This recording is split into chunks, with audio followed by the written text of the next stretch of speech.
fica tranquilo. Não tem problema não. Essa era a melhor parte. Então, com a Acho que eu estava palavra aí, mais Thiago. consciente.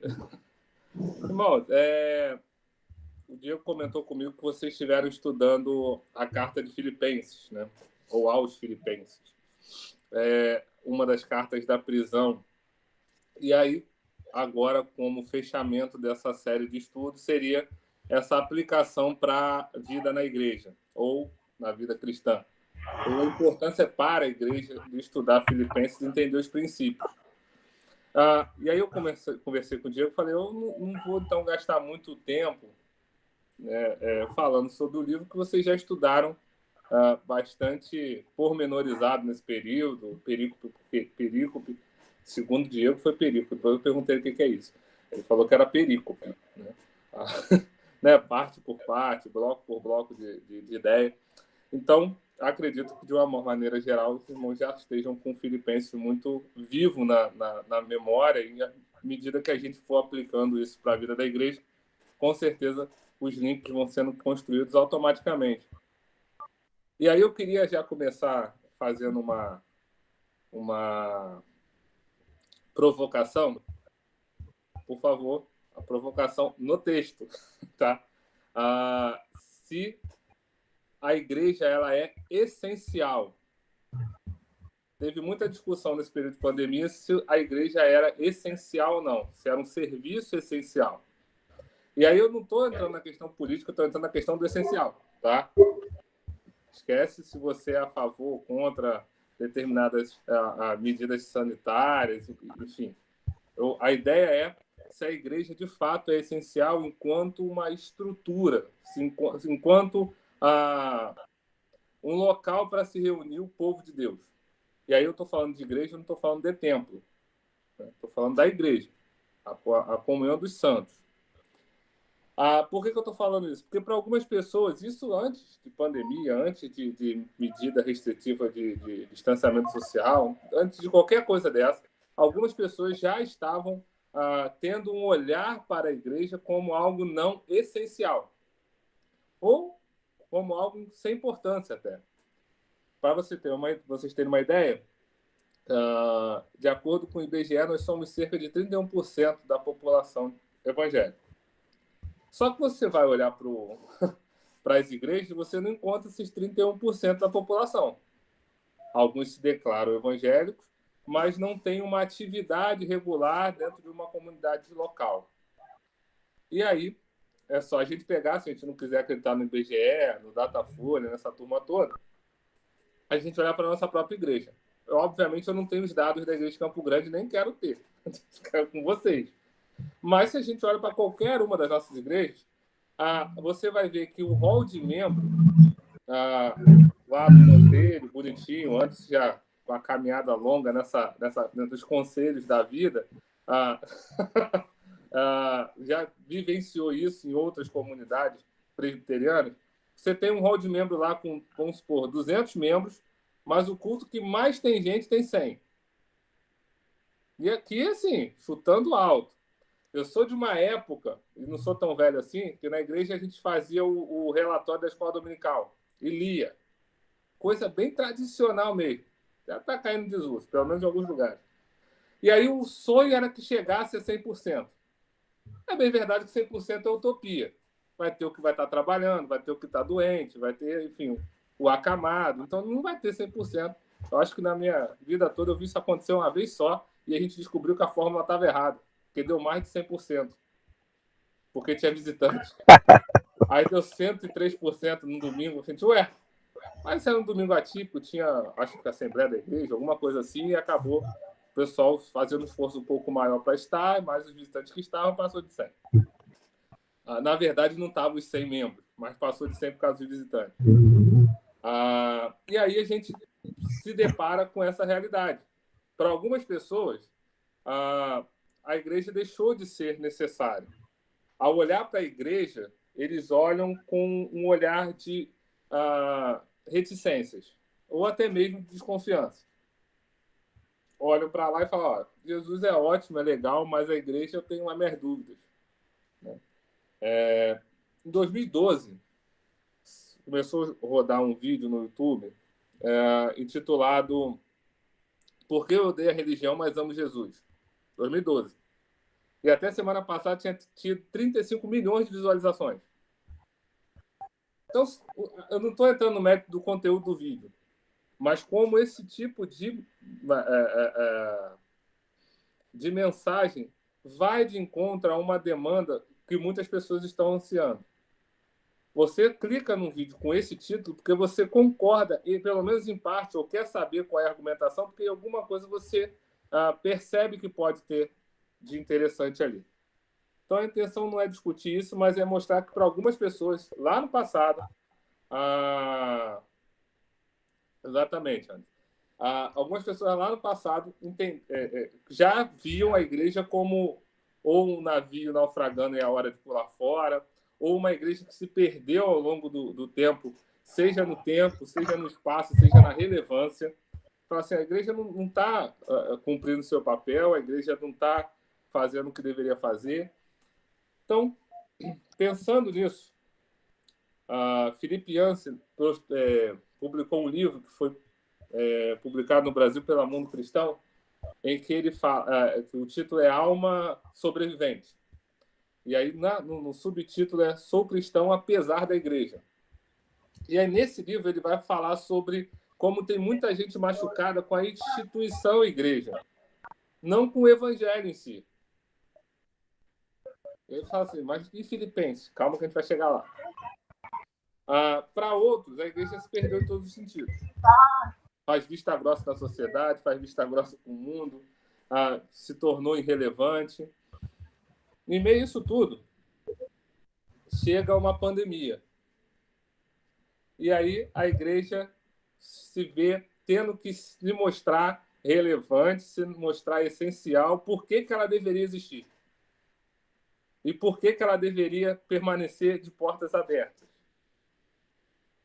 Voltando, não vou entrar no mérito da questão das medidas sanitárias, embora eu quero deixar registrado, está gravando inclusive, que eu concordo com todas elas. Mas isso não vem ao caso. Até porque várias questões me fazem entender assim. Então, afinal, por que ela é essencial?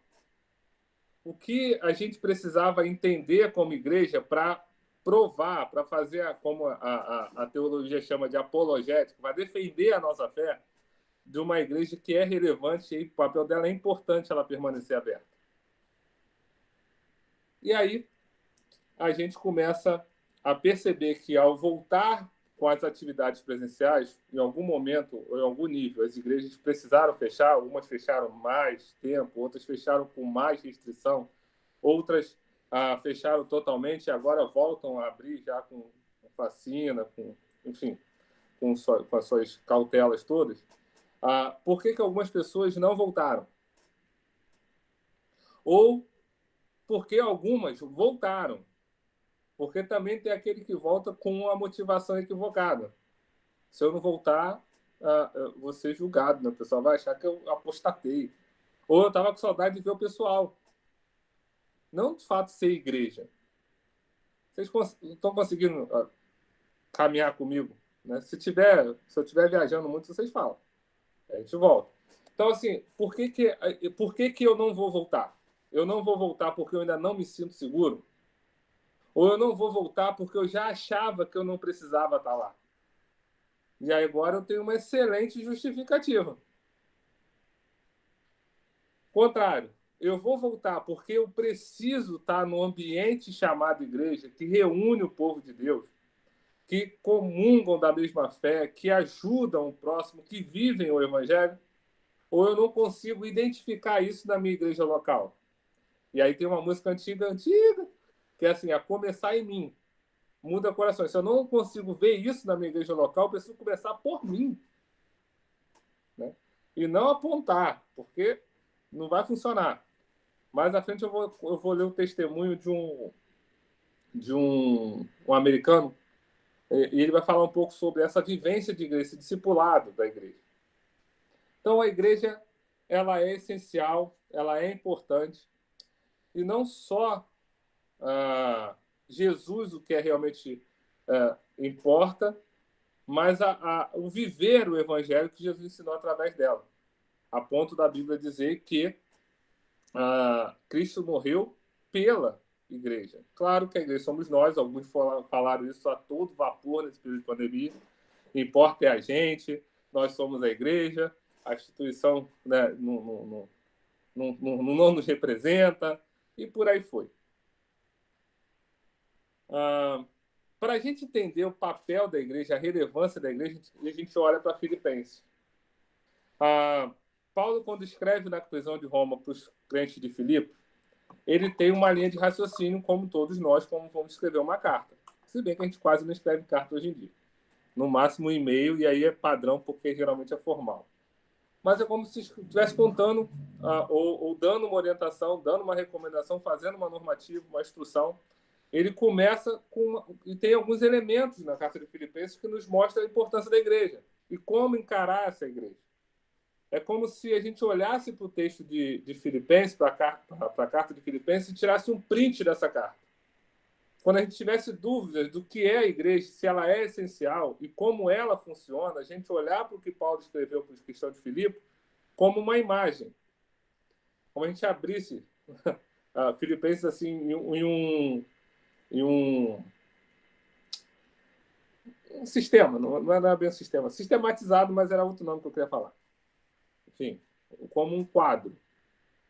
Então, a primeira coisa que a gente percebe Paulo fazendo aos cristãos de Filipe, ele começa a carta, lógico, com um padrão que era da época, assinando, é o contrário do que a gente costuma fazer, assinar no final, eles assinam no início, de maneira que eles assinavam no início, de maneira que quem começasse a ler a carta já sabia quem tinha escrito.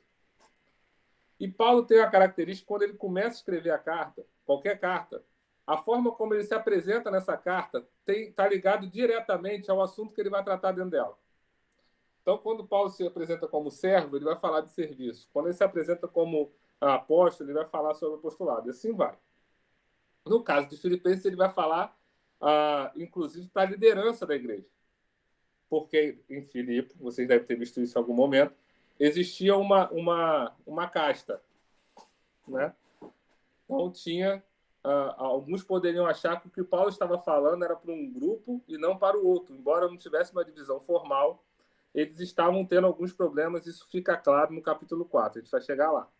Mas ele começa se apresentando e falando, inclusive aos oficiais da igreja. Estou escrevendo para vocês, irmãos de Filipe, incluindo presbíteros, incluindo os oficiais, incluindo a liderança da igreja. E aí ele começa a discorrer o capítulo 1, apontando para como era importante conhecer e amar Cristo e aquelas pessoas. Ele começa a fazer um resgate de como era bom o relacionamento com aquele grupo. E ele fala, Deus é testemunha da saudade que eu sinto de vocês. Então, se a gente olhar para a nossa realidade e falar, por que eu preciso voltar? Uma das coisas que precisa estar clara é a saudade de estar com o corpo de Cristo. A gente tem um pastor aqui no presbitério que ele teve Covid agora recente e ficou um mês entubado, lá da Igreja de Exposição de Jacareí, e voltou, né? E precisou aguardar vacina e tudo mais para conseguir voltar aos poucos. A situação dele ficou bem grave. E aí eu assumi lá interinamente e eu ficava, Giovanni, calma, né? E ele, Tiago, eu não aguento mais não ir na igreja. Eu falei, cara, então faz o seguinte, domingo tu pega o carro, tu não pode estar em contato com ninguém. A igreja é bem na beira da pista, né? Assim, a porta da igreja é na calçada. Bem interiorzão mesmo, né? Abre a porta assim e tá na rua. Falei, bica o carro lá, só apaga o farol para não me atrapalhar. E participa. Ele, mas não é a mesma coisa. Né? Por quê? Porque ele entendeu que Cristo amou tanto a igreja que nós nos amamos por causa de Cristo. Se a gente fizer um link com uma outra carta de Paulo, agora em Efésios, ele vai dizer isso, Cristo amou a igreja e entregou a vida por ela. Então, quando nós olhamos para a igreja de Cristo, antes de mais nada, nós precisamos lembrar do amor de Cristo. O que nos une e nos faz frequentar e caminhar com pessoas tão diferentes e ser capaz, inclusive, de amá-las, é porque Cristo amou primeiro. Senão a gente não ia. Então, a primeira coisa que a gente olha para a carta de Filipenses é como um relacionamento amoroso é vivenciado por aquela igreja. Paulo começa exaltando isso, assim como os Efésios. Tanto que o amor era o que definia, inclusive, a igreja de Éfeso também. Então, se Jesus amou a igreja, eu também devo amá-la. Porque o nosso padrão de conduta é Cristo. Então, Cristo amou a igreja e por ela se entregou para que ela vivesse junta. E junta vivesse o evangelho. A pregação de Jesus, ela tinha duas... Falar em dimensão parece meio esotérico, mas não é isso não. Tinha duas dimensões. Uma hora ele falava para a multidão e era a anunciação. Isso dá para fazer online. Com tranquilidade. Transmitir os cultos é excelente estratégia. É uma excelente ferramenta para evangelização, uma excelente ferramenta de alcance. Mas existe também o relacionamento que ele tinha com os mais próximos. Então, para a multidão, ele pregava. Para os mais próximos, ele ensinava. Só tem ensino com convivência. Só é a igreja com esse relacionamento e convivência. Discipulado. Eu não consigo fazer discipulado online. Não da mesma forma. A gente teve que adaptar nesse período. Eu fiz gabinete a deixar o relatório pesado. Mas porque era a necessidade. Não é o ideal. Então, a gente tem essa realidade nesse primeiro olhar, nesse print de Filipenses, para uma igreja que tinha um relacionamento de amor porque entendeu que Cristo a amava. Segundo, quando a gente continua olhando o texto, Paulo vai começar a apresentar, no capítulo 1, a questão da saudade, do amor, da importância que ele tinha de se relacionar com essa igreja, a saudade que ele tinha, e depois ele começa a apontar o que é de fato o evangelho. E ele começa a fazer uma análise de como ele mudou. E aí tem lá o currículo dele. Olha, eu sou judeu, da tribo de Benjamim, circuncidado ao 8º dia, contra a lei zeloso, perseguidor da igreja. Eu tenho, né, um currículo invejável. Mas, para mim, nada disso mais faz sentido porque eu encontrei a verdadeira razão para a minha existência, que é servir a Cristo. E aí ele começa a apresentar um evangelho não mais moralista judaico. E por que ele faz isso? Vamos ver se vocês estudaram o livro de Filipenses. Porque os cristãos de Filipe, eles estavam começando a ter práticas judaizantes, ou seja, práticas judaicas trazidas para dentro do cristianismo. Ele fala assim, se fosse para ser assim, desculpa a expressão, o cara para ensinar isso era eu. Porque eu sou judeu. Vocês nem são a maioria. Eu tinha ensinamentos da lei. Vocês nem tiveram tanto assim. Por que ele está mostrando isso? Que às vezes a prioridade do evangelho se perde aos costumes. A moralidade, que faz parte, mas não é o evangelho. Que é mais efeito do que causa. Eu tenho uma vida, eu passo a ter uma vida moralmente inculpável quando eu sou transformado pelo evangelho, não ao contrário. E, Thiago, pode falar. E assim, a gente, quando estudou exatamente essa parte, né, é engraçado que Paulo ele faz uma longa lista, né, numerando diversos fatores no qual estaria mostrando realmente isso que você falou, né? E o que eu acho interessante é que esse ponto, e trazendo para a nossa realidade de hoje, né, essa confusão que se tem em resumir o evangelho somente a pautas morais, né, é o que tem confundido tanto. Isso não é só no Brasil, né? Não. No Brasil, nos Estados Unidos, o que tem resumido, como se fosse uma pauta cristã resumida aos costumes morais, como se exatamente a moralidade fosse sinônimo a cristianismo, né? E eu vejo o quanto que muitas pessoas têm descredibilizado a igreja justamente por conta dessa redução do cristianismo somente a parte moral. Não é que a gente não tenha a parte moral, né? Mas se fosse só isso definisse o cristianismo. Eu tenho falado isso já há algum tempo. Essa semana passou, eu vi uma mensagem. Agora eu estou em dúvida de quem foi o pregador. Não vou nem citar as duas possibilidades para não dar confusão. Mas eu estou em dúvida entre dois. Foram duas mensagens que eu ouvi. E um deles, eu tenho quase certeza quem foi, ele virou e falou assim: talvez um dos grandes problemas da autossabotagem dos cristãos que não entendem o que é ser cristão, é justamente porque eles têm nos seus púlpitos sendo pregado Moisés e não Cristo. E aí, claro, a gente precisa gastar um pouco mais de tempo para a gente não entender isso errado. Não é que a lei foi totalmente abolida, isso não é importante. Mas quando eu apresento como tem que ser a conduta cristã, sem apresentar quem viabiliza isso através do sacrifício na cruz, me tampei, né? Tá vendo como é que eu ia ter um problema?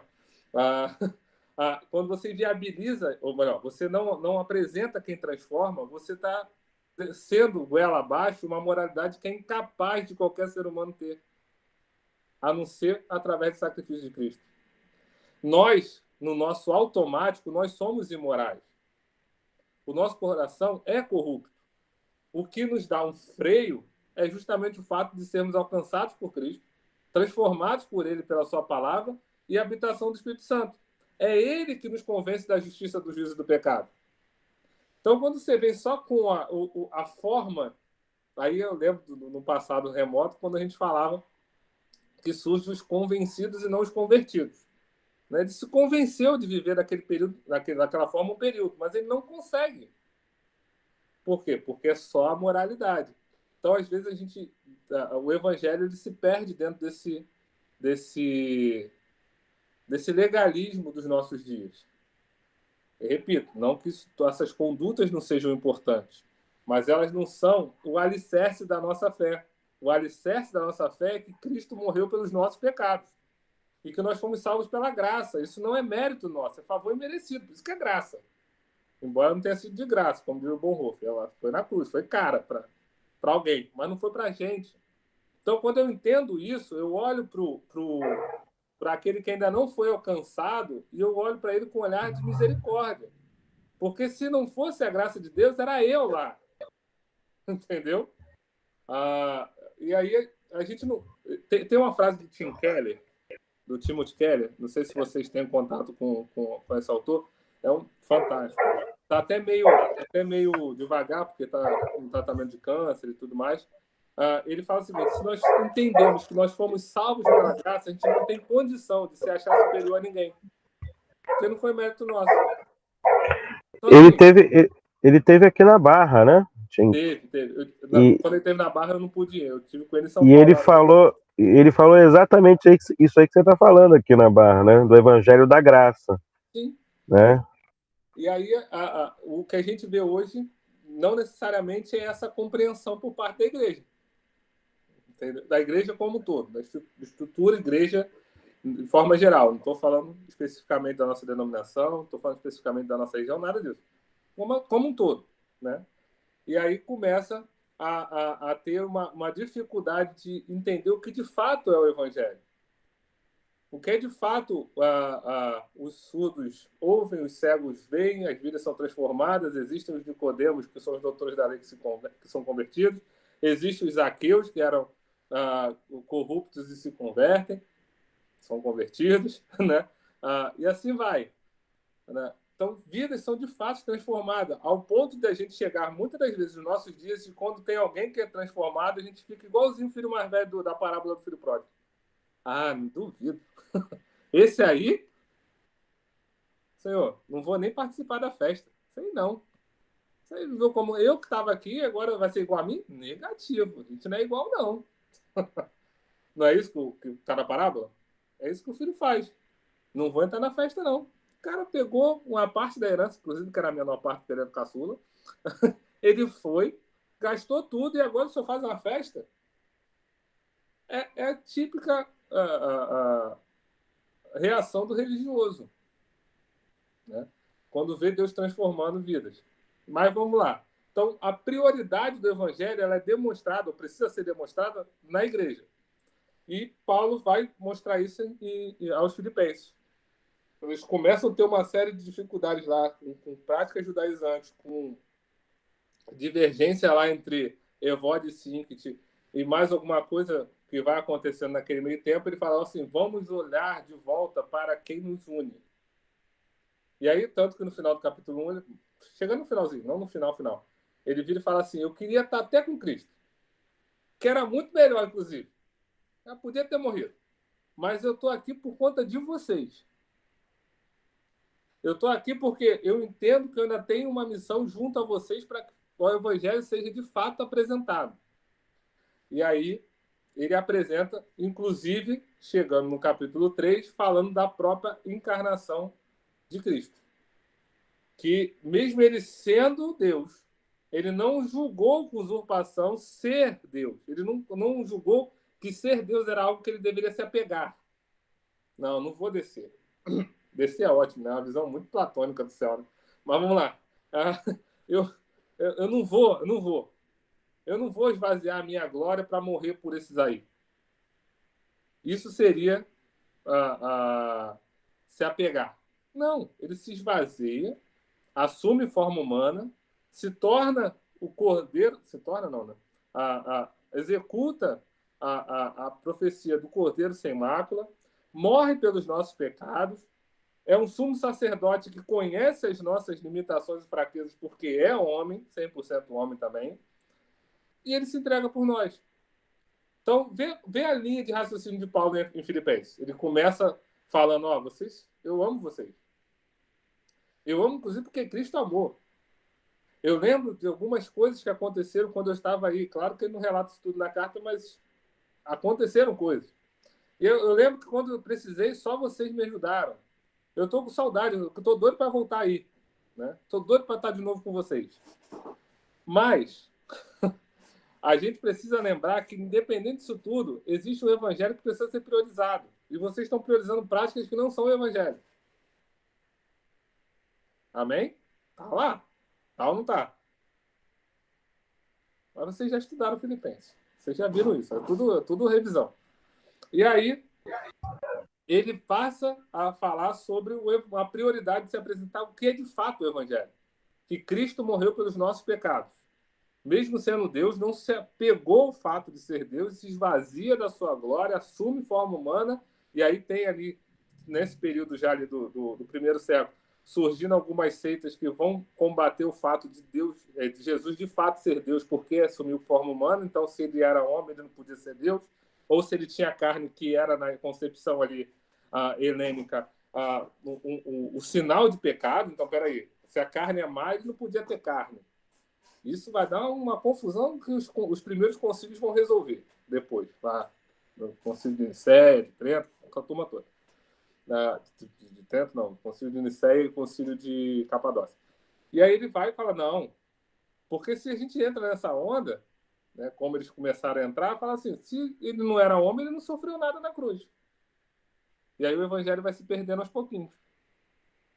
Não foi tão milagre assim. Não foi tão importante assim. Jesus não era nem tanto assim. O importante mesmo é viver bem. E aí surgem os coaches, de cada época de uma forma.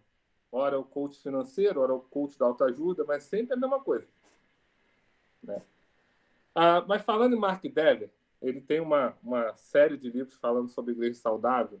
E depois que a gente entende o conceito de igreja saudável, a gente abandona a utopia de igreja perfeita. Que há uma diferença grande. A gente não vai ter igreja perfeita. A igreja de Filipe não era perfeita, mas ela era saudável, num determinado nível. Que diz assim, Mark Dever, a igreja deve ser a manifestação do evangelho. É o que o evangelho parece quando é manifestado na vida das pessoas.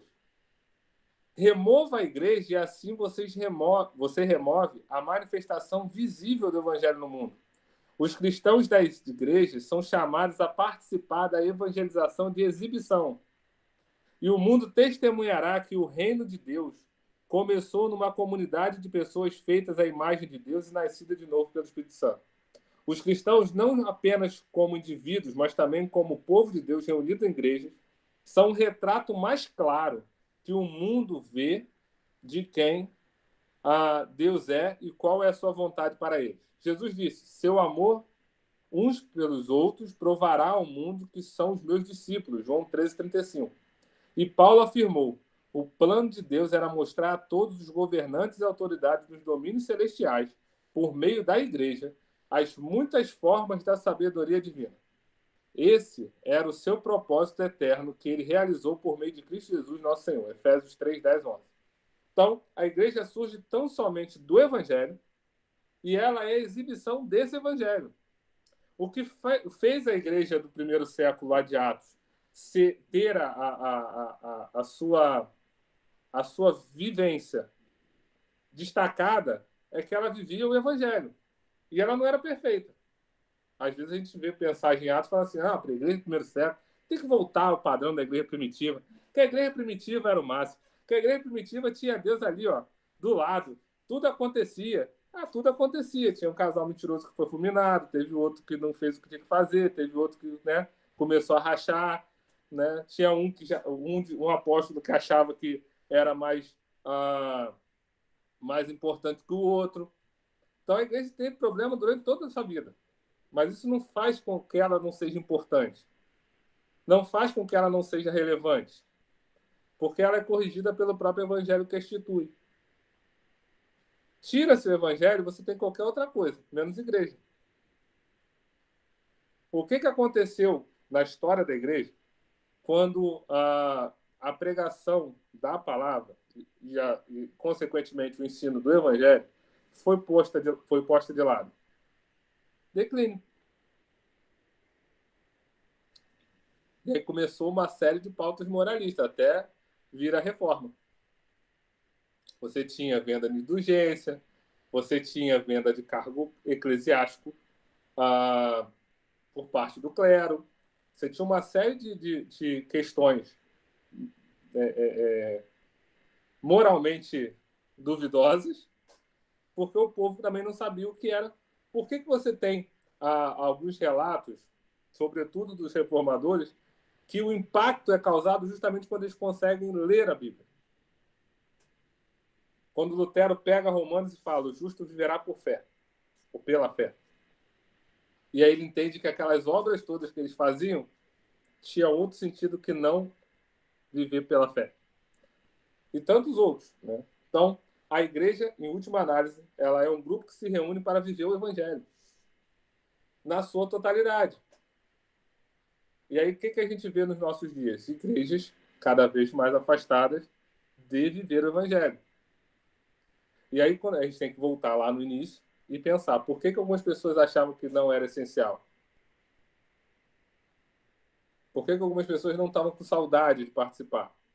Por que boa parte dessas pessoas que defendem que igreja somos nós e não a instituição já estiveram dentro de uma igreja institucionalizada e hoje estão fora? Não que eles estejam corretos. Não estou defendendo. Pelo contrário. Mas o que os levou a sair? Tiago, é uma resposta muito complexa, assim. Acho que tem muitos fatores. Sim. E você conseguiria responder isso, assim? Não tem resposta. São muitos fatores. Não tem uma resposta, tem várias. Mas, em grande análise, é um exército que fere seus próprios soldados. E aí as pessoas se decepcionam conosco, com a liderança, com outro irmão e tudo mais, e coloca na conta da igreja ou mesmo de Deus. E aí é outra luta que nós temos de ter um ambiente saudável, aí eu falo da igreja saudável do Mark Dever, uma igreja saudável para tratar essas pessoas que foram feridas. E aí a gente não está falando de liturgia, de forma de culto, se a parede da igreja vai ser verde, se a parede da igreja vai ser preta, se vai ter luz indireta, se vai ser clara, se vai ser escura. Não estou falando disso. Isso são coisas secundárias, que a gente tem os nossos padrões e a gente acha muito importante. Ok, mas são secundários. O que é importante é essa igreja vive o que prega. Mais além, prega o evangelho, porque às vezes até vive o que prega, mas prega outra coisa. Por exemplo, quando começou a pandemia, A mesma postura que eu tive no colégio, eu tive na igreja, como líder. Eu fui o primeiro lá do nosso trio de direção a falar assim, tem que suspender. Aí a minha chefe, o Diogo conhece bem, a chefe dele também, eu falei assim, mas o pessoal vai para a praia. Eu falei, ok, se ele for para a praia, se contaminar e morrer, a responsabilidade não é minha. Mas se ele vier trabalhar de manhã, for para a praia à tarde e morrer, a responsabilidade é minha. Entenda. Fiz a mesma coisa lá em Mangaratiba. Fui voto vencido, obviamente, né, como pastor auxiliar. Mas eu falei, gente, a gente precisa ter um mínimo ali né, de cuidado. Não dá para viver como estava vivendo, porque tem uma coisa rodando aí. E antes mesmo de sonhar em perder minha mãe para o Covid. E olha que ela foi bem no início. Ela foi em abril. Isso era março. Falei, gente, a gente precisa ter alguns cuidados, né? E aí eu ouvi de um pastor critério, falou assim, para você é muito fácil. Por quê? Adivinha? Vocês são inteligentes, gente. Pode ser pouco. Exatamente. Você tem seu emprego. Você não recebe da igreja. Né? Para você falar é muito fácil. Tá bom para vocês? Fiz pelo menos uns 4 sepultamentos de membro lá. E aí, pegando um bordão aí dos nossos dias, essa culpa eu não carrego. Entendeu? Mas fiz, fui lá fazer. Entenda, a nossa compreensão de fé é clara. O Salmo 139 ele é límpido. O Senhor tem todos os nossos dias contados quando nenhum deles existia ainda. Morreu porque tinha que morrer. Estava na época, né? Chegou lá. Estava escrito desde antes da fundação do mundo que a pessoa era salva, né? E que ela ia morrer de Covid, quando nem existia. Ok. Mas uma coisa é nós não termos a responsabilidade e prudência necessária. E a questão não é se vai viver mais ou viver menos, a questão é testemunho. Entendeu? Todo mundo parando. Todo mundo tendo sua cota de sacrifício. E a gente não. Porque a gente é essencial, eu concordo. Mas a gente poderia ajustar como ajustou. A boa parte, eu sei que Campo Grande ajustou. Outras igrejas ajustaram. Então, essa, às vezes, a nossa dificuldade de ser relevante. Porque no momento que nós deveríamos dar o exemplo, a gente dá um mau exemplo. Mas vamos voltar para o texto de Filipenses. Terceiro, para saber discernir o erro. Quando Paulo aponta para eles e fala assim, olha, vai ter gente pregando por inveja. Vai estar gente pregando porque estão achando que com isso estão me magoando, porque eu estou preso e ele está livre. Mas vai ter gente, se o evangelho, ele fala, deixa isso bem claro, se o evangelho for o de Cristo, ok. O problema é que tem gente pregando outro evangelho. E aí, como é que a gente sabe se está certo ou errado? Só dá para saber conhecendo. Tem uma história que se conta de bancários que nos Estados Unidos, não sei se essa história é real, mas assim, é uma história que eu já ouvi muitas vezes, o treinamento para verificar notas falsas não inclui notas falsas. Interessante, né? Aqui no Brasil mostra, essa aqui é original, tá, não sei o quê, mas se não tiver isso é falso, se não tiver isso aqui. Lá não. O bancário conta, depois eu vou até tirar essa dúvida qual se é verdade. O bancário Minha mãe conta. fala isso mesmo, minha mãe foi bancária a vida toda e fala isso. A gente reconhece de tanto ver o verdadeiro, você sabe quando vê o falso. Porque no que ela passa o dedo ali, quando ela passar no falso, ela percebe a diferença. Então, se a gente vive o evangelho de tal modo que a gente só vive o evangelho, quando tiver alguma coisa errada, a gente, opa, tem alguma coisa errada nisso aí. O erro pula. O falso pula. Isso não é... Né, a gente pensa, né? Opa, peraí, isso não é igreja. Não, peraí, isso não é viver o evangelho. Isso aí é um cristianismo sem Cristo. Né? Pegando o livro do... Esqueci o nome do autor. Mas, enfim, tem um livro desse, né? Cristianismo sem Cristo. Então, Obedecer o Evangelho, conhecer e obedecer. E o Evangelho passa por conhecer a forma como Deus escolheu de se comunicar com o seu povo, que é a sua palavra. Então, quando eu olho... E aí, por que os bereanos eram mais nobres do que os de Tessalônica? Porque depois eles iam lá e conferiam. Não, de fato, isso é verdade. Primeira coisa que é feita quando querem manipular ou pregar algo diferente do Evangelho é desvalorizar a própria Bíblia. Aí começa, não, peraí, ela está desatualizada. Não, peraí, não, essa parte aqui não. Essa parte aqui nem é Bíblia, colocaram depois. E tantas outras coisas que aparecem. Se a gente tem uma fé consolidada no que de fato é a palavra de Deus, a gente, na hora, opa, tem alguma coisa errada nesse discurso aí. Claro que a gente vai ouvir, vai reter o que é bom, se tiver alguma coisa que é bom, e vai se abster do restante. Então, ao olhar para a igreja de Filipenses, você vê uma igreja que Paulo demonstra que a ama porque Cristo amou primeiro, uma igreja que prioriza o evangelho, e a partir da priorização do evangelho percebe se algo está errado ou não. Quarto e penúltimo. Vai até o quinto, mas é rápido. Calma aí. O quarto, Paulo começa a mostrar qual é a importância da igreja espiritualmente e biblicamente. Quando ele vai falando daqueles que o ajudaram, quando ele faz a teologia do verbo que se fez carne, aplicando para a realidade da igreja de Filipe, ele fala assim, olha, Cristo não se achou o máximo, ele se esvaziou. Ele começa a mostrar que a igreja ela tem uma espiritualidade cristã. Ela precisa olhar para Cristo, ela é cristocêntrica. Né? Ela precisa olhar para o sacrifício de Cristo, ter como objetivo viver como Cristo ensinou que vivesse. Isso não dá margem para alguns costumes. Porque a gente tem alguns costumes que vieram ao longo dos anos, que inclusive são antibíblicos, muitas das vezes. Não tem nada de bíblico. Às vezes é até antibíblico. Né? E aí fala, opa, tem alguma coisa errada. E era exatamente isso que aconteceu com o povo de Israel. Eles tinham uma série de práticas que nem eram lei. Eram costumes. Deus nunca tinha instituído aquilo, ou não daquela forma. E eles viviam a ferro e fogo. Às vezes eu me pergunto se a gente não está fazendo a mesma coisa, né? Em alguns aspectos. Assim, gente, mas... Né?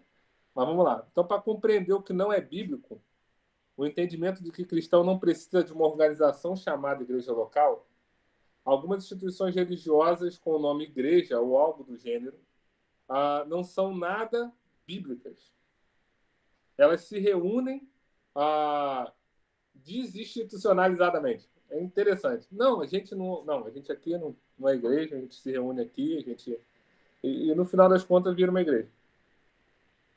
Ou algumas que não pregam o evangelho, então elas não são uma verdadeira igreja. E é interessante que tem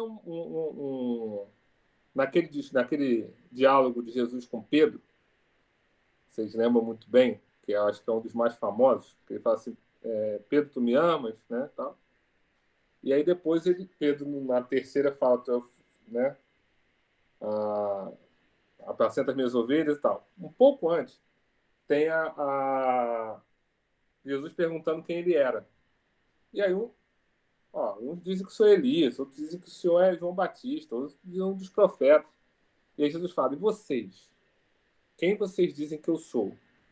E aí Pedro pula e fala, não, tu és o Cristo, o Filho de Deus vivo. E aí, olha como é interessante. Jesus vira e fala assim, foi o Espírito que te revelou, Pedro. Tu és pedra. E sobre essa igreja, sobre essa pedra, sobre essa afirmação, eu edificarei a minha igreja e a porta do inferno não prevalecerão contra ela. Qual é a condicionante no texto, professor de português lá, a condicionante no texto, de lógica, alguma coisa, que faz com que a porta do inferno não prevaleça sobre a igreja? A declaração que ela é a igreja do Cristo, Filho de Deus vivo. A pregação que precisa ser feita nessa igreja é que a igreja é de Cristo e Cristo é Filho do Deus vivo. Quando essa igreja não anuncia Cristo, ela não tem direito de usar o nome de igreja. Ela não é a igreja de Cristo.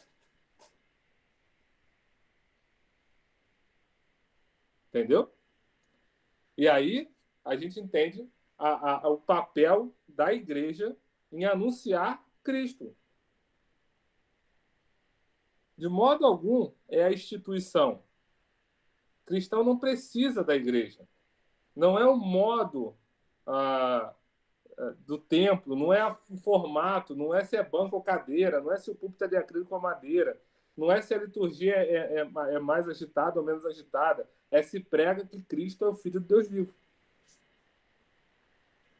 E aí você tem, e a pandemia acelerou isso com uma forma incrível, material na internet, que você percebe cultos inteiros que o nome de Cristo sequer é pronunciado.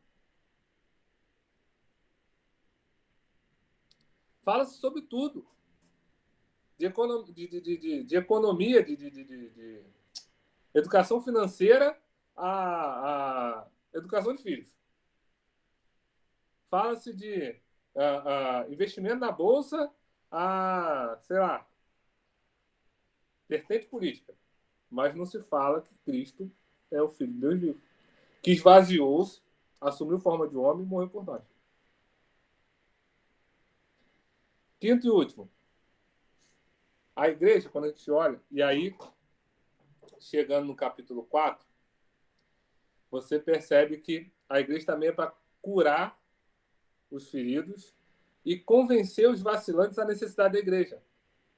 Quando ele pega o capítulo 4, ele já começa assim: rogo às irmãs Evódia e Sintique, né? É um nome bastante... Sempre que o Diego não botou esses dois nomes das meninas, eu não tive o privilégio de ter menina, então não tive nem a possibilidade, né? Mas rogo a essas duas irmãs que falem o que de fato precisam ser falado, que vivam harmoniosamente vivendo o Evangelho, que deixem as suas particularidades, as suas visões de mundo diferentes. A visão de mundo diferente é afastada. Por quê? Porque quando eu entendo que eu vivo pelo Evangelho, já não importa mais o que eu acho. E aí eu vou ler o testemunho do irmão lá do Mark Deber, da igreja dele, né? Deixa eu só achar aqui, que está lá no final. Aqui.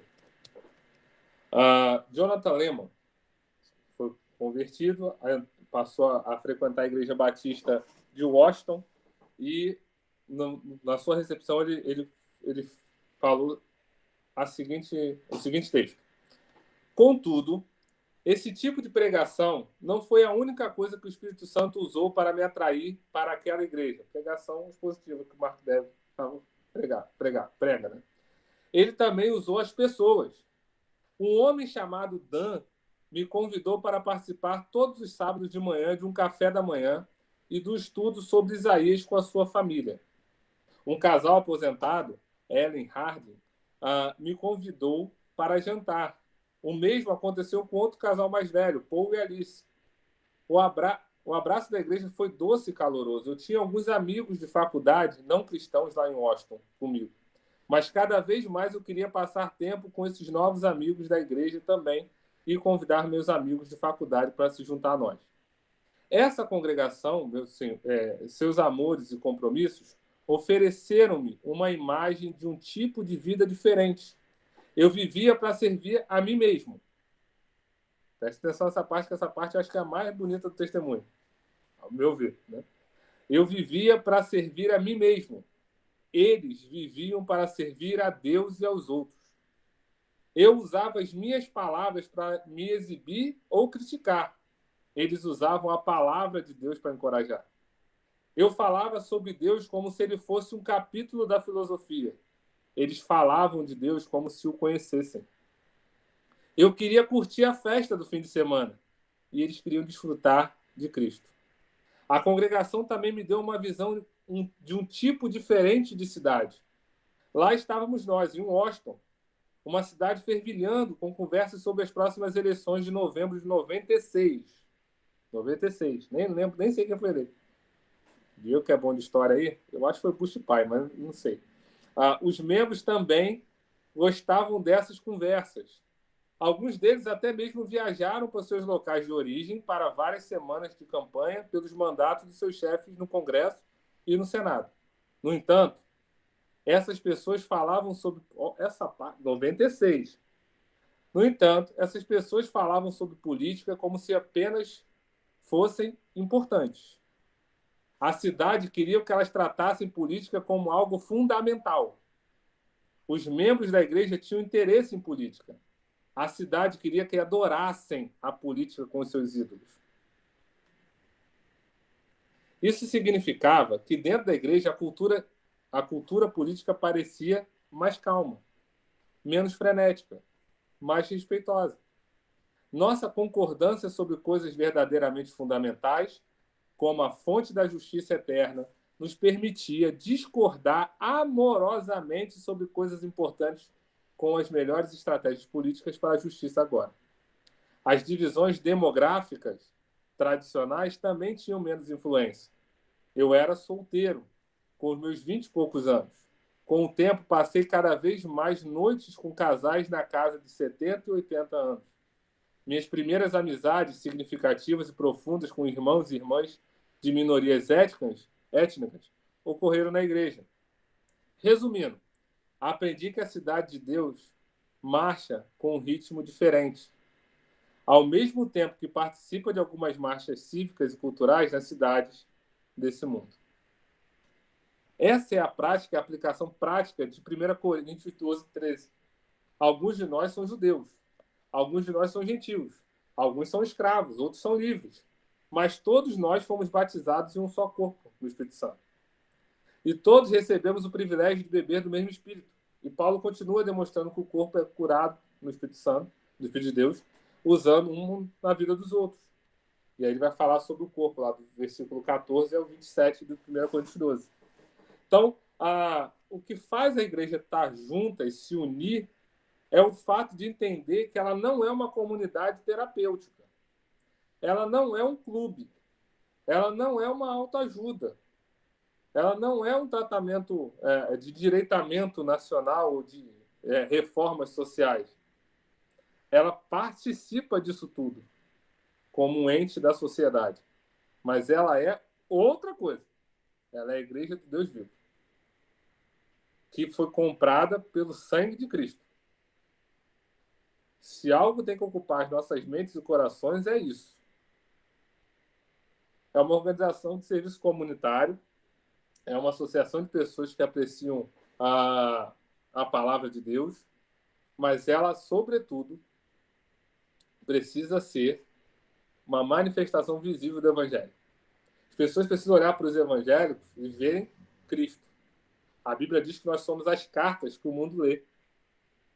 Ele vai mais, não é carta escrita com tinta, é escrita com sangue. O sangue do Cordeiro.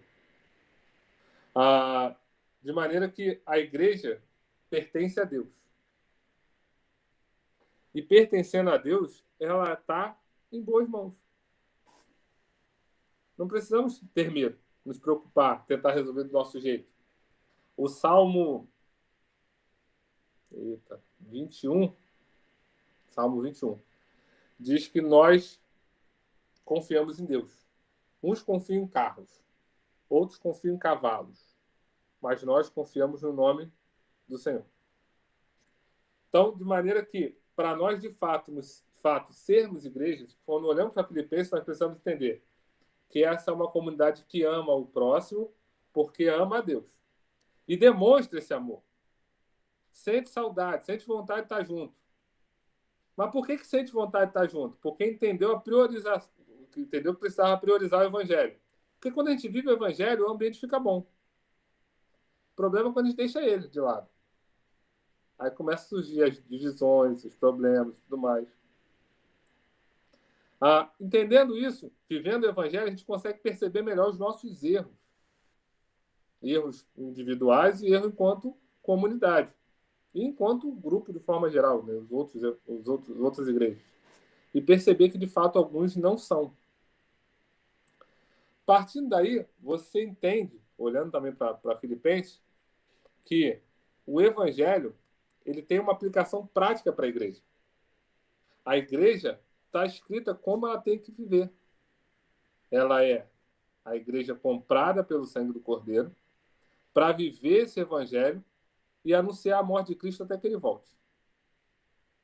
E a partir dessa verdade essencial do evangelho, você vai ter em outras cartas de Paulo, sobretudo, como essa igreja se capacita. Quando Paulo vai escrever que uns foram chamados para apóstolos, outros para mestres, outros para pastores, outros para... enfim, pode botar o que você quiser ali. Paulo deu os exemplos do que tinha na época. Mas, quando ele tem essa diferenciação de funções, às vezes a gente para ali. No versículo logo abaixo ele fala assim, para que o corpo de Cristo seja aperfeiçoado para a boa obra. Quando nós temos divisão de tarefas e funções, é para que o corpo seja aperfeiçoado e, a partir desse aperfeiçoamento, ele viva o evangelho. E, a partir dessa vivência do evangelho, as pessoas vão olhar e vão ver igual esse jovem, na época, olhou para aqueles idosos e preferiam estar com os idosos do que com os amigos de faculdade. Quando eu fui para o seminário, permita uma experiência pessoal, na verdade, um conselho que eu recebi de um tio meu, ele falou assim, Thiago, duas coisas de conselho. Uma era prático, né, de nunca pastorear a igreja que eu fui membro, pelo menos não por enquanto. E a outra era assim, o que mantém ovelha alimentada não é a cerca, é o pasto. O que mantém a ovelha bem e saudável não é a cerca, é o pasto. Então, se você alimenta-se da palavra de Deus bem, você não precisa ficar preocupado com cerca. E aí, trazendo para o nosso contexto de membro. Quando a gente entende que o evangelho, o que é o evangelho e como usá-lo na nossa vida, a gente não se preocupa com a moralidade. Porque tanto faz ter a cerca da moralidade ali ou não, a gente não passa. A gente não pula. Porque a gente sabe por que nós não fazemos. E aí, para a gente fechar, os 10 mandamentos, por exemplo, que é a lei moral da Bíblia, que não foi, inclusive, revogada na cruz. A gente continua não podendo matar, a gente continua não podendo roubar. Né? Embora tenha sido resumida por Jesus, ela não deixou de existir, nem de ser importante. Como é que é o prefácio dos 10 mandamentos? Eu sou o Senhor teu Deus, que te tirei da terra do Egito, da casa da servidão. Atentai hoje para as palavras que eu te digo. Então, eu já te tirei do Egito, da casa da servidão, já te voltei para a terra, né? Já voltou a ser um povo, agora viva de acordo com a minha vontade. Inverter essa ordem é cruel. Dizer que a gente só vai ser livre se cumprir os 10 mandamentos é cruel, não é bíblico. E é isso que a gente faz às vezes quando a gente usa mais moralidade do que evangelho. O evangelho é aquele que fala assim, olha, você era morto em seus delitos e pecados. O castigo que estava sobre você, Cristo levou na cruz. E hoje você é livre da condenação do pecado. E aí, por isso, por essa liberdade do pecado, eu vivo para agradar a Deus. Não é agradando a Deus que eu me livro do pecado. Então, além disso tudo, a igreja é onde Cristo diz que está presente de uma maneira única. É na reunião dos santos. E aí não importa, em última análise, claro que culturalmente isso é importante para nós, ter um local de culto, mas isso vai surgir bem depois, no início da igreja, eram em outros lugares. Como até hoje, quando a gente começa a plantar a igreja, a gente planta a igreja em outros lugares. É loja, na casa de alguém, tudo mais, até que a igreja vai crescendo e tem que ter um local próprio e apropriado para as reuniões. A igreja reunida, seja ela na garagem da casa do Diego, seja ela na garagem da casa do Anderson, seja na sala da casa do Rodrigo, seja ela na igreja de Campo Grande, é a igreja de Cristo reunida. Então, essa igreja reunida é a igreja de Cristo. Ousaríamos até mesmo dizer que a igreja é onde o céu desce à terra. onde nossas orações começam a ser respondidas. Na oração modelo, na oração sacerdotal, no modelo, Jesus fala assim: venha o teu reino, seja feita a tua vontade, assim na terra como no céu. A igreja é essencial. O templo nem tanto. Mas a igreja é essencial. Por que eu falo isso? Porque na nossa cultura, a gente ainda está muito, muito templário. Porque a gente tem uma liberdade religiosa, embora alguns achem que não, mas a gente tem. A gente pode reunir. Mas em alguns lugares, a igreja de Cristo se reúne sem templo. E a Bíblia diz isso.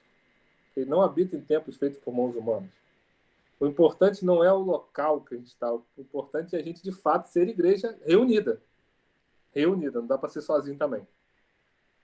Tem duas coisas que não dá para fazer sozinho. Uma é casar. A outra é ser cristão.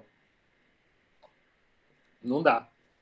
Porque a essência do evangelho é justamente você amar o Deus sobre todas as coisas e ao seu próximo como ele amou. Ele já jogou o sarrafo lá em cima. E mais do que isso, como é que você vive o evangelho na sua plenitude sem envolver um outro? De um Deus que escolheu ser amado no outro. Não é isso que a Bíblia diz? Tive fome, me deste de comer, tive sede, me deste de beber, tive preso, foi me visitar, estava sem roupa, me deste de vestir. E aí, tanto quem fez como quem não fez não sabia o que estavam fazendo. Pergunta a mesma coisa. Mas quando foi? Quando fizeste para esses pequenos irmãos.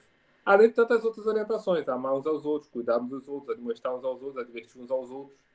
E se você for olhar todas essas orientações, esses verbos, essas ações, poucas você faz no culto. Então a igreja também não pode se resumir ao momento de culto. Não pode se resumir ao momento de culto. Culto tem que ter, tá? Daqui a pouco você não, o pastor falou que não precisa nem de culto. Não. Tem o culto. Mas, além disso, tem a vivência semanal. Né? Culto é onde a gente aprende, a semana é onde a gente bota em prática. Se a gente fosse pensar naquelas duas dimensões que eu falei no início, de Jesus, falando para a multidão, é culto. Lá ele prega, ele evangeliza. O sermão é genérico. Durante a semana, é discipulado. É caminhar junto. É ensinar passo a passo ali quem é Jesus. Essa é a importância da igreja local. E isso só é possível na igreja local. Não dá para ser diferente. Não dá. Então, a igreja é essencial por isso. Porque é na igreja local que a gente consegue proclamar e viver. E aí, vivendo, a gente anuncia o evangelho por exibição. As pessoas olham e falam, nossa. E a gente tem uma crise de identidade gigante nos evangélicos dos nossos dias no Brasil. A gente tem representantes de em várias esferas da sociedade, sejam elas políticas, sejam elas sociais, sejam grandes no sentido de projeção. Lideranças evangélicas que mais fazem um desserviço ao próprio evangelho do que ajudam. Né? Então, o caso, acho que o mais emblemático dos nossos dias é o caso da Flor de Lis, né? Que ainda vai ser julgada, mas todos os indícios apontam, sabe? É quase assim, tem cheiro de problema, tem cara de problema, tem cor de problema, só falta descobrir se é problema. Então, mas foi eleita e como tantas outras lideranças que se perderam, você olha redes sociais, você não vê o evangelho, você não vê pregação, você não vê Cristo, nem ser falado, tirar vivido. Você fala assim, tem alguma coisa errada. Tiago, Bem? tiveram duas coisas assim, que me chamaram muita atenção na tua fala. Eu queria assim, perguntar, não sei se vai ter resposta para isso, né? Mas que assim, eu vejo a galera da minha geração assim, tem levantado muitos tipos de movimentos diferentes, né? E eu percebo que a galera, quando reivindica esse movimento para-eclesiástico, não sei como é que a gente pode chamar esse fenômeno, cada movimento reivindica para si como se fosse a verdadeira igreja, né? Como se assim, não, nós estamos afastados da institucionalidade, nós nos reunimos de forma simples, nos lares. Então, nós, de fato, estamos carregando a verdadeira igreja, como se estivesse fazendo uma ruptura com tudo que chegou até aqui para transmitir o evangelho. E aí é como se fosse assim, o extremo, né, o outro lado da ponta, é como se fosse assim, um rompimento total com quem guarda algum tipo de, de organização em templos, né? Aí pega e vai para o lado oposto a isso. Não, nós não geramos em templo e tal. Aí, esse é um problema que eu vejo muito entre os jovens, assim, que convivem comigo, né, fora do nosso contexto reformado, ou pessoas que já foram reformadas e hoje em dia saíram dessa vertente, né, dessa corrente interpretativa. E assim, o que eu vejo muitas pessoas discutindo é como encontrar esse equilíbrio, né? Como encontrar esse equilíbrio de não ter essa visão de que igreja é somente algo que está ali dentro de um templo físico, mas também não querer esse tipo de ruptura como se estivesse descobrindo o verdadeiro evangelho, né? Como alcançar um equilíbrio assim na prática? Como realcançar essa galera que desistiu de uma igreja institucional? Tem algumas questões aí, né? Que envolvem. Uma delas é que, primeiro, que esse grupo que sai desinstitucionalizado, ele se institucionaliza rapidamente. Ele rapidamente vira uma outra igreja. Né? Porque ele percebe a necessidade de um mínimo de organização. Não dá. Né? O que acontece muitas das vezes é que esses movimentos eles vão e duram pouco. Né? Duram pouco no sentido de que quando começa a crescer ou institucionalizar, alguns percebem isso e saem e voltam, ou criam outro, e vai ficando nesse movimento de luta. Mas o equilíbrio maior a gente entender, tem uma frase atribuída a Filipe de Melanchthon, é atribuída a ele, não é dele, até onde se sabe, que é assim, Agostinho também já atribuíram a ele, tudo mais, que é a unidade naquilo que é essencial, diversidade no que não é essencial e fraternidade em tudo. Às vezes, esses movimentos surgem por motivos banais. Banais. Eu tenho 34 esse mês, 34 anos. Eu, com meus 16, 15 para 16, existiam igrejas presbiterianas na nossa região que não autorizavam o uso de bateria. Estou falando de 2005. Agora, século XXI. E aí, por conta dessa radicalização em alguns aspectos da liturgia, alguns aspectos da rotina, fizeram com que alguns saíssem. E eles não saíram por questões teológicas, aonde eu quero chegar, por interpretações bíblicas. Eles saíram por puro costume. Que era negociado tanto que foi. Hoje todas elas têm. Eu lembro que eu era presidente da Sinodal de UPA, tempinho, né? Nessa mesma época. E a gente fez um concurso de banda. E aí uma das igrejas que a gente ia... a igreja que a gente fez o concurso, a gente foi lá. Eu fui junto com o secretário presbiterial, que hoje, inclusive, também é pastor, então você vai junto comigo. Mó barato isso. Né? A gente foi ordenado na mesma época. E aí, ele era presbítero na época, o Anderson, acho que conheceu o presbítero Edilson. E a gente foi na igreja conversar com o conselho. Ele falou, mas vai ter bateria? Eu falei, mas é um concurso de banda. Eu acho que precisa ter a bateria, então tem que fazer no quintal. A igreja tinha uma quadra, um pátio, né, do lado do templo. E não podia dentro do templo. Então, assim, são coisas que são não essenciais. Isso sim não é essencial. Isso sim é negociável. Eu lembro da frase do reverendo Guilhermino, que foi pastor da igreja do Rio, ainda é jubilado, né? E ele falava assim, eu não estou preocupado com a bateria. Eu tenho que estar preocupado com o baterista. Bateria não tem alma. Bateria não vai para o céu, vai para o inferno. Né? Baterista, sim. Qual é a motivação dele? Então, às vezes, a gente tem essas rupturas por questões meramente de usos e costumes ou até mesmo perspectivas humanas, não teológicas. E às vezes saem alguns movimentos desses com vertente reformada. Entendeu? Pode Thiago, falar. você é contemporâneo meu, né? 34 anos, eu tô na mesma faixa de idade aí, A gente né? viveu no mesmo século, mano. Isso aí mesmo. Mas é o que você falou aí agora, e eu vou fazer um encaixe com o que o Rodrigo falou.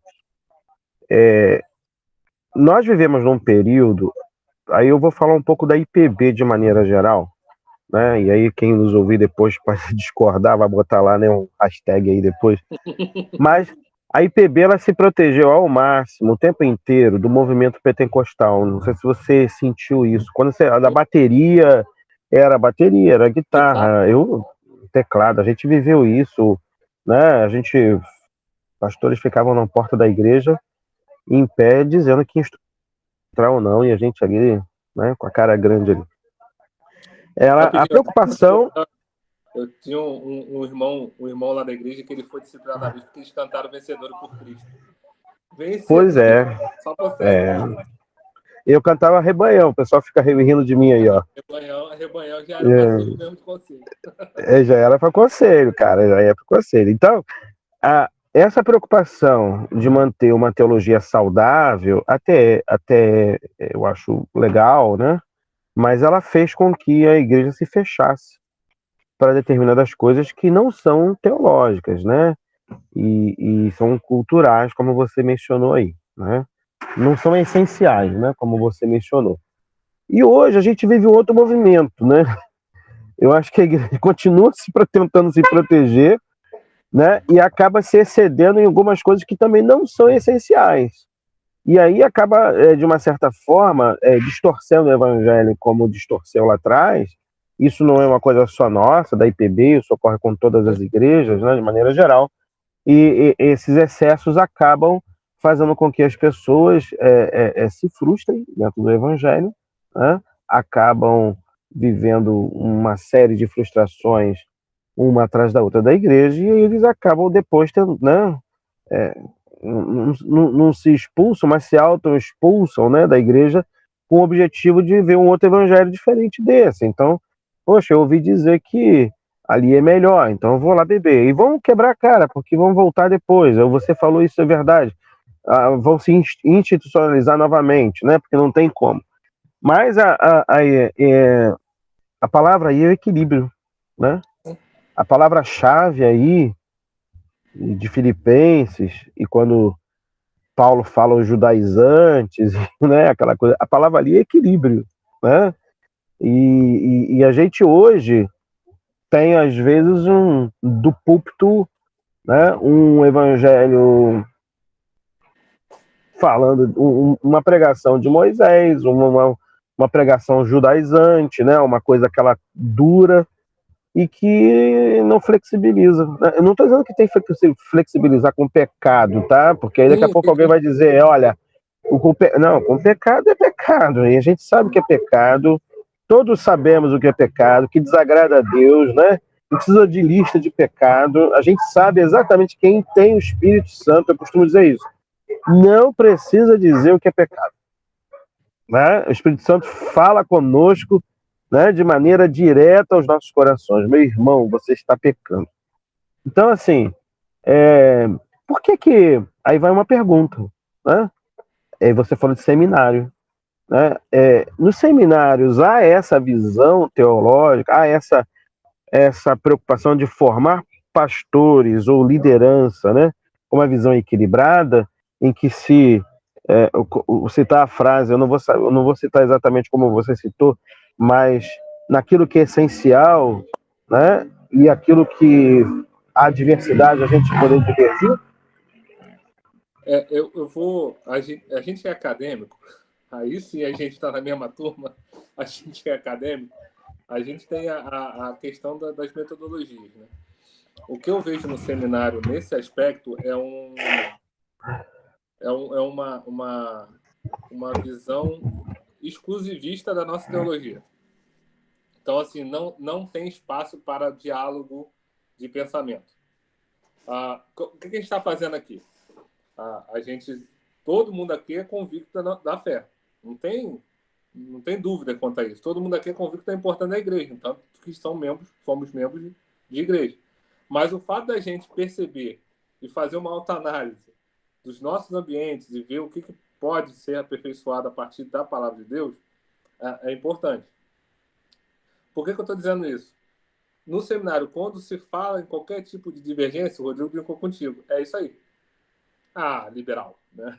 Ou então, arminiano. Não, isso aí não. Esse livro aí só serve para calça de mesa. Isso aí nem lê. Isso aí é bom para fazer fogueira. E aí, Então, aí surge isso que eu estou falando.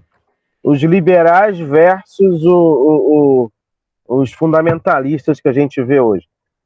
Os fundamentalistas acusam que o que destruiu a igreja na Europa foi o liberalismo, né, teológico, né? Por sua vez, eu vejo que quando eu faço uma análise, né, eu tenho alguns conhecidos lá, né, na Europa, professores meus e, né, que trabalham, e eu pergunto, né, sobre Cristo, Evangelho. Eles têm essa visão, na verdade, essa visão radical, mais ortodoxa, vamos dizer assim, é que fez com que eles deixassem de crer nesse evangelho, e não a visão liberal. Então, assim, eu acho que as duas coisas acabam destruindo esse evangelho, entendeu? O excesso da interpretação teológica, né, que é muitas das vezes metafórica em tudo, né, que se faz ali, e às vezes aquela interpretação, né, ou aquela visão, né, onde não se cede em nada, onde a diversidade não é possível. Então todos têm que ser igual, carimba um rótulo, né, em todo mundo, presbiteriano tem que ser assim, assim, assado, tem que ter, todas as igrejas têm que ter a sarça na porta da igreja, senão não é presbiteriano, né? Tô brincando, né? Mas é só para ter uma ideia do carimbo, né? Então, assim, e tem que ser verde, né? E a igreja tem que ser verde, né? E isso eu acho, eu fico olhando, falo, caramba, mas por que a gente não pode divergir aqui? Isso não é fundamental, né? Eu queria, Thiago, queria até logo somar que eu tinha falado que tinham duas coisas, né, que você falou, eu queria fazer logo aí já emenda nisso que o Anderson falou. E aí, assim, também a minha outra dúvida, né, é como que a gente consegue, um exemplo, uma fala que você também falou que me chamou a atenção foi a questão do discipulado, né? Por exemplo, é algo que em algumas outras vertentes de igreja é muito falado, né? Muito falado, muitas vezes de forma errada, né? Se torna um discipulado extremamente paternalista e tudo mais. Mas eu também vejo que, em resposta a isso, muitas pessoas mais tradicionais acabaram se fechando, né? Se fechando a esse termo, essa palavra. Inclusive, eu já ouvi de algumas pessoas, não, discipulado é só a pregação, é o que vem do culto, isso é discipulado. Mas a gente sabe que não é só isso, né? Depende muito desse dia a dia, né? Dessa vivência de igreja, inclusive, é uma das coisas que dita uma das funções primordiais da igreja, né? Então acontece muito isso que as pessoas falam, estou sendo apacentado pelo Augusto Nicodemos. Mas você tem contato com ele? Não, eu vejo no YouTube. Então, tipo assim, a galera perdeu a dimensão do que é isso, né? E como que a gente também, Thiago, pode tentar, como posso dizer, valorizar mais essa questão, né? E diminuir um pouco a atenção que se dá aos pormenores, como, por exemplo, esses detalhes que o Anderson falou, que, dependendo da pessoa que eu comente isso, a pessoa vai falar assim, não, você não é reformado de verdade, então você não é presbiteriano de verdade. Como que consegue, né, ter também um equilíbrio nesse ponto, assim? Como é que é a sua visão em relação à igreja, em relação a isso? Isso vai de encontro ao que o Anderson falou, na questão do medo de parecer com. Por exemplo, eu vou pegar uma parte muito polêmica, mas muito polêmica mesmo. Por que quando vem irmãos da Igreja Católica, nós batizamos? Né? Os reformadores não foram rebatizados. Mas é para mostrar, e é isso, não é que eu concordo ou discordo, só estou fazendo uma análise. É a necessidade de mostrar uma diferença entre aquela confissão de fé com a daqui. Se a gente for pegar um exemplo muito, muito nosso, você vai ter igrejas que têm uma teologia do batismo tão diferente que elas vão rebatizar também, ainda que venham de uma denominação protestante. Ok. Então, a questão do discipulado também ficou um pouco, entre aspas, marginalizada, à margem da ação da igreja, por conta de alguns movimentos que surgiram, ou talvez o mais famoso deles aqui no Brasil foi o G12. Então, a questão não era o formato, como tudo, né? Começa bem, o problema é o que fazem com ele, né? Então, o formato em si favoreceu alguns rachas e tudo mais. Então, ó, a gente não acredita nisso. A docência é do pastor da igreja. Só que é interessante, porque a docência é do pastor da igreja, mas tem a escola dominical com um monte de professor. Mas o discipulado não pode ter, entendeu? Há algumas questões que a gente às vezes dá umas rateadas na coerência. Pegando o gancho nisso, como é que a gente aplica isso na igreja local? A gente tem alguns problemas culturais. Você tem, por exemplo, o episódio do centurião, do eunuco. Filipe, né? Filipe. Caminhando, o cidadão lá lendo Isaías sem entender nada. Eu entendo ele, porque Isaías não é tão simples como parece. E aí, Filipe vai, explica Isaías para ele. E ele fala assim, como é que eu faço para ser batizado? Ele olhou para um lado, tinha uma poça ali, um rio, alguma coisa do tipo, ele vai e batiza. E continua o ensino. Eu vejo uma dificuldade no nosso modelo de inserção na igreja. A gente acaba ensinando intuitivamente que o batismo é o final do aprendizado. Você participa de uma classe, quando você estiver pronto, você é recebido como membro. Se você não trabalhar muito bem, que aquilo ali é os rudimentos da fé, mas que você vai ficar aprendendo a vida inteira, há uma ruptura ali e a partir do batismo não tem mais ensino, né? Formal. Porque eu já sou membro da igreja, né? Então, algumas igrejas, a do Tim Keller faz isso também, ele tem um intensivão rápido, né, para apresentar a igreja de uma forma geral, para ver se a pessoa realmente quer, batiza e aí começa o discipulado. E aí, a partir daquele discipulado, com o tempo, ele vai podendo assumir liderança e tudo mais. Não é a nossa constituição, vamos dizer assim. Mas é um caminho. Outro caminho, a gente tem esse modelo quando a gente pensa nos departamentos. O departamento é uma ferramenta da igreja local para discipulado. Quando a mocidade se reúne com os jovens num sábado para falar sobre determinado assunto, isso também é um discipulado, isso também é um ensino. Quando as crianças se reúnem, igual a maioria das UCPs fizeram essa semana por causa das crianças, e fazem um culto para as crianças, um culto infantil, com uma temática específica, com a linguagem específica, isso é discipulado. E também quando você tem pessoas no corpo da igreja em que você se reporta para tirar suas dúvidas. Não necessariamente que ele tenha uma autoridade espiritual sobre você. A ideia não é essa.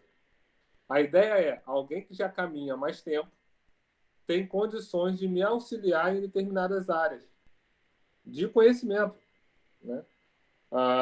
E a gente, às vezes, como igreja presbiteriana, de uma forma geral, a gente peca nesse modelo, tanto discipulado quanto da recepção do membro, de visitantes. Porque presta atenção como é que a gente faz os nossos anúncios. Não é uma crítica, é uma análise. Semana que vem vai ter... Vou pegar o exemplo de Campo Grande. Vocês são chiques, vocês têm um espaço social. Semana que vem, a gente vai ter um encontro da UMP lá no espaço social da igreja. Todos estão convidados, falem com o Rodrigo. O visitante não sabe o que é MP, o visitante não sabe onde é o centro social e o visitante não sabe quem é você. Porque a gente fala pra gente.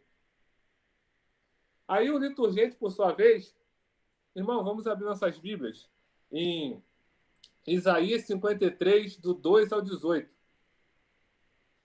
O cara não sabe onde fica Isaías, ele não sabe que 53, ou 52, nem sei mais o que eu falei, é o capítulo, e aquilo ali é o versículo, que é o número menor, que é o número maior. Ele não sabe. E às vezes falta um irmãozinho piedoso, às vezes tem. A igreja que foi criada, a gente tinha esse hábito.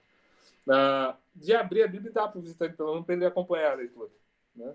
Então, assim, são esses detalhes que fazem com que as pessoas criam referência. Porque se você faz isso com alguém, e esse alguém permanece na igreja, ele vai pedir você toda hora quando você fica cabelo. E aí estabelece uma relação ali de ensino.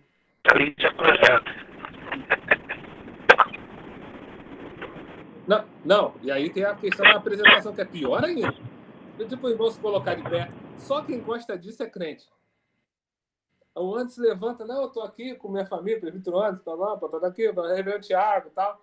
Porque o visitante, ele quer passar despercebido, ninguém pode ser exposto. A não ser quem já faz parte do métier. Aí tá, não, pô, nem lembrou de mim, entrei, ninguém falou comigo. Ninguém viu que tinha um pastor na igreja. Eu então, não vai ver nunca. Se não me conhecer, eu chego... Só anda paisana.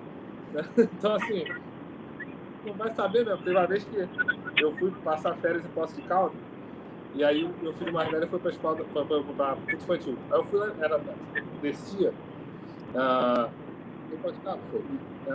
classe era para baixo, assim, descia, 2 andares de escada. E eu fui buscar ele. Aí, acho que o presbítero, alguém, deixou comigo para pegar o filho também, e aí perguntou como é que foi a aula e tal, e eu saí. Aí o Azaf é muito engraçado, né? O problema é que o Azaf já tem que ter um alerta que deve ser filho de pastor, presbítero, alguma coisa, com um nome desse, né? Mas, enfim, aí ele veio e falou assim, não, tá, esse aqui é meu pai. Sabia que ele é pastor? Rapaz, o presbítero ficou verde do meu lado. Mas por que o senhor não falou que o senhor era pastor? A gente teve ceia, não chamou o senhor lá na frente. Falei, e daí? Eu participei da ceia, tá tranquilo, gente. Aí eu ainda brinquei, não, tô de férias, né? Tranquilo. Né? Passei despercebido. Então, assim, quem gosta dessa estrutura, pedir para o irmão colocar de pé, canta a musiquinha para o irmão, enfim, também não é algo que a gente se sinta confortável. Então, essas questões todas influenciam de como a igreja vê o seu papel. Então, essas coisas que são secundárias, elas acabam, em alguns momentos, falando assim, não, a gente vai romper com esse sistema, a gente vai ter... Então, assim, todas essas queixas que a gente listou aqui agora, alguém pode pegar e falar assim, vamos montar uma sem isso tudo. Só que vai ter outros problemas. Porque problema a igreja vai ter, como a gente viu lá em Filipenses. Como viu em Atos, todas as igrejas. Corinto, então, era o problema em forma de igreja. Né? Então, assim, você vai ter, isso é natural do homem. Mas a ideia é até que ponto esses problemas influenciam na saúde da igreja. A igreja ela pode ter problemas, como o corpo tem, né? Mas ela ser saudável. E ela precisa ser. O que faz dela saudável? Ela entender sua missão, entender a quem ela pertence e o que ela precisa anunciar. Se ela tiver esses 3 elementos, ela é saudável. Independente se ela é pequena, se ela é grande, se ela, né, se tem todos os departamentos, se não tem todos os departamentos, são coisas secundárias que são consequências. Mas ela precisa ser fiel. Isso faz dela saudável. Entendeu? E aí, quando a gente entende isso, a gente abre mão de algumas coisas que são nossas de costume. Né? Por exemplo, eu raramente uso terno. Até porque a igreja é na beira da praia, ela tem todo um contexto cultural, social ali. Então, eu não uso. Mas eu fui convidado para dar ceia em Santa Cruz, por ocasião do falecimento do pastor. Fizeram um rodízio, né? Cada um foi um mês, tal, para poder, né, não ficar sobrecarregado para ninguém assim de supetão. Eu coloquei até o colarinho clerical, porque eu sei que a igreja de Santa Cruz é uma igreja extremamente tradicional, que até 5, 6 anos atrás usava toga. Então eu vou chegar lá de blusa polo, eu vou escandalizar desnecessariamente os irmãos. Assim como se eu fosse em Campo Grande, como eu fui em Campo Grande uns anos atrás, eu coloquei meu terno. Entendeu? Porque isso não é tão importante assim para mim. Não é uma bandeira que eu levanto e falo, não, tem que acabar com o terno. Né? Mas eu sei que para algumas pessoas isso é muito importante. E se eu sei que aquela comunidade, para ela, aquilo é importante, eu não tenho problema de fazer. Claro, desde que não seja pecado, como o Anderson falou, coisas que são negociáveis. Né? Assim, se eu for numa igreja que, por exemplo, tem um movimento muito forte, o uso de toga, né? principalmente na minha geração de seminário, não sei o que houve que o pessoal bebeu em alguma fonte aí que resolveu usar toga. Se eu for pregar na igreja deles, eu não tenho problema nenhum usar toga. Né? Eu vou até brincar, só não tira foto, né? Porque eu devo ficar feio demais de padre. Mas, enfim, é isso. A gente pode negociar essas coisas. A gente não pode negociar a fé e o evangelho. Então, o equilíbrio é esse. É entender assim, tá, isso é tão importante para você ao ponto de te balançar? Então tá. Então a gente vai fazer igual... aí entra o que o Paulo falou da carne. Comer carne não é pecado, mas se vai escandalizar, se vai dar algum tipo de transtorno, não faz. Por exemplo, o irmão lá da igreja fez a tatuagem. Eu não vejo problema nenhum. Tá gravando, né? Não vejo. Não faço porque eu não gosto de sentir dor à toa. Mas não que, nossa, porque teologicamente não tem, mas aí na tradição e tal. E aí imagina, isso me limita muito. Eu já não uso terno. Eu faço alguma coisa no braço, eu já não vou poder nem pregar em alguns lugares. Não é porque não vão me convidar, não, porque se eu for, vai escandalizar, eu não vou nem aceitar. Então eu evito para que, mesmo tendo consciência que isso, em última análise, não é pecado. Aquela lei ali é uma lei cerimonial para o sacerdote, inclusive, o de Levítico que o pessoal usa, o único texto que tem que falar de marca no corpo, que era questões de... Era mais parecido com o que o pessoal do Candomblé faz, aqueles riscos, né, para morte, do que propriamente a tatuagem como a gente vê hoje. Mas, até explicar que isso é isso, né, é melhor se abster. Entendeu? Amém? Falei pra caramba, né? Vocês estão tudo com sono. Amém. Amém. Diego, tá de folga amanhã. Os professores estão de folga amanhã, os professores. Oh, meu Deus. Somos todos educadores. E o pior é que todo mundo tá no grupo amigo. Hã? Pior que todo mundo que tá no grupo aqui é educador mesmo. Verdade. Todo mundo é de escola, todo mundo aqui. Mas amanhã eu vou lá. Tchau, mano, obrigado. Tem que ir. Você vai trabalhar amanhã, ou Thiago? Eu me autoconvoquei a mim mesmo. Tem que aprontar os negócios lá. Eu não consegui ir essa semana lá, porque o meu dia de plantão era quarta. E teve o falecimento do meu tio aqui. Eu não consegui ir no campus, aí eu vou ter que ir amanhã para botar em dia o negócio. Mas é isso. Só finalizando aí, eu concordei 100% com o que você falou, mas você falou uma coisa que eu sempre falo aqui: o medo de se parecer com.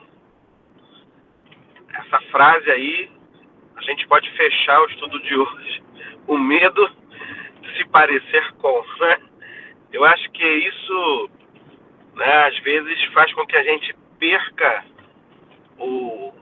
a sensibilidade do ponto de equilíbrio. Igual quando alguém está fazendo uma massa de bolo, que empiricamente a dona de casa sabe que chegou no momento da liga ali, e é uma questão perceptiva, sensitiva, sensorial dela ali, da experiência. Nós, às vezes, perdemos essa sensibilidade no dia a dia do equilíbrio por força da lei, ou por força, ou por medo de se parecer com. E isso tem atrapalhado muitas das vezes o evangelho.